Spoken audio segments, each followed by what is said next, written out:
Се селиме во една текстилна фабрика во која условите за работа се за пофалба, но поради скромност сакаше да остане анонимна. Таму е нашата Елисалфета која ќе ни ја долови осмомартовската атмосфера.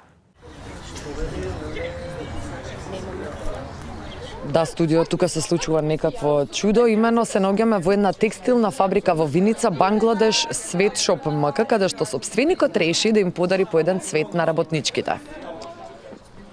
Господине, од кај идејата за овој гест?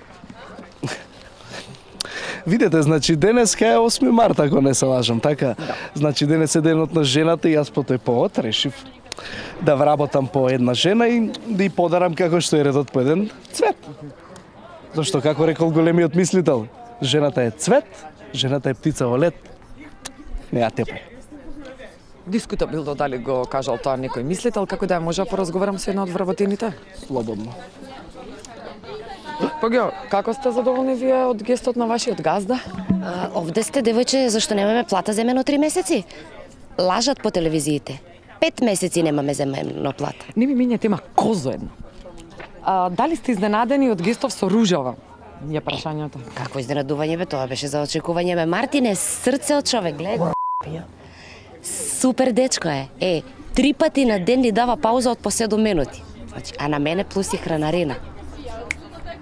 Како што може да забележите, работничките си заминуваат од прва смена. Господине Мартин, зашо вработените што излегуваат ви ги враќаат руживе?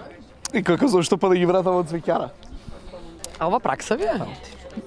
Каква пракса оваа година ни текна со колегите, седиме и викаме како што ни враќаат К15, оваа плата во кеш што ја зима, така да ни ги враќаат и цвеќињава што. Демек до една ружа ви стигнала. Мачкица, чао. И какво до една ружа, мислам, ако още иде некој ружата, ќе му одбиеме од плата. Клара и Роза во гроб се превртуваат. Што сакаат да го прават за 15 минути почнува работа, ако не, ќе одбиеме од плата. Туѓе.